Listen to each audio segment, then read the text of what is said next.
Hey everyone, so on this channel I've mostly been taking a look at some Hasbro Marvel Legends figures. I've mentioned things in the past like Black Series as well, because I do have a good collection of those. I've also got a decent collection of NECA figures and McFarlane toys, and to compete with the Marvel Legends line, McFarlane started releasing wave upon wave of their DC figures. My local retailer that I like to buy toys from because they sell them usually cheaper, they don't sell any of these toys in stores, but weirdly enough they do sell them online, and they recently had a online deal that was a buy one get one half price sale, so they just now stocked this really gorgeous Knightfall Batman, so I finally now have a Batman and Robin that I can put with my Justice League display. I thought that I would get the Robin at half price because, given that he's half the figure, half the price.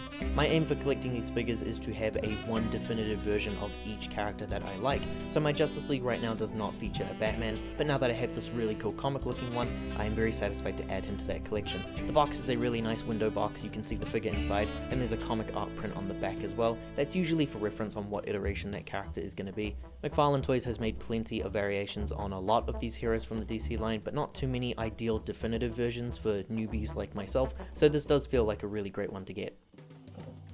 And here they both are out of their packaging. Batman should be based on that Batman Knightfall run, and the Robin, according to some community comments that I've seen, he's actually based on the all-star Batman and Robin look. So the two don't necessarily pair up together, but for the uninitiated like myself, all I can see is a blue cowl Batman and a brightly colored Kid Robin, so it's perfect for my collection. I'll start with the accessories first because one of them actually comes packing, the other one not so much. Batman has a pair of interchangeable hands and a small batarang, which is really nice, while Robin on the other hand is just loaded with extra hands as well as a batarang on a rope. The hands cover all kinds of gestures like a closed fist, an open palmed one, even character gestures here like a thumbs up and a pointing finger. I suspect that these kind of accessories were added to make up for the size comparison, but I appreciate it nonetheless. Each McFarlane figure also includes these cards with an image and some information on the back for the character. I'm not super big on these as accessories, but I also can't really bring myself to throw these items away because it'll just feel like the toy's incomplete to me otherwise. Nice additions. I would have preferred if these could be kind of slotted into like a display stand or some other interactive feature here. I really love the overall design on these McFarlane toys.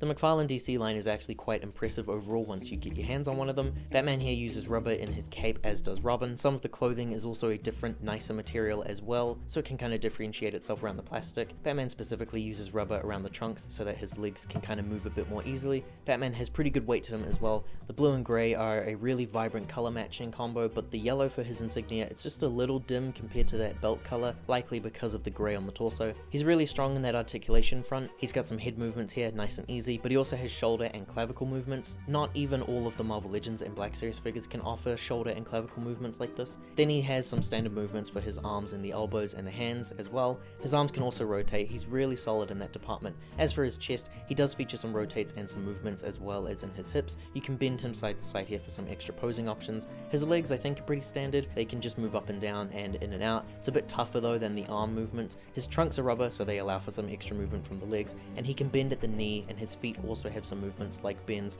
rotates, and even toe articulation. He's very impressive, but I expect nothing less for a Batman figure. McFarlane toys also all include display stands. Given that these are the exact same price as a Marvel Legends figure down here, it's really impressive to see that these can include a display stand, which apparently for a Hasbro figure is a luxury item.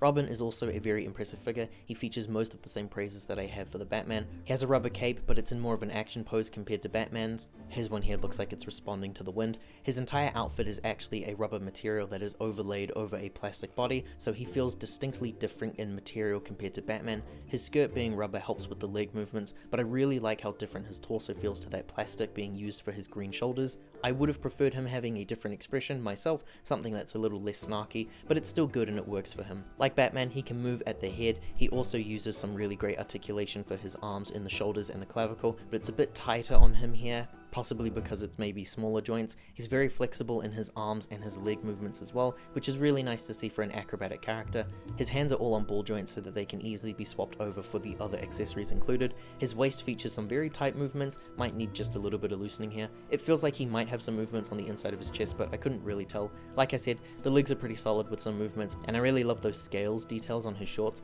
His feet are very tiny, but they feature some really great movements, ball joints, bends, and some toe movements as well.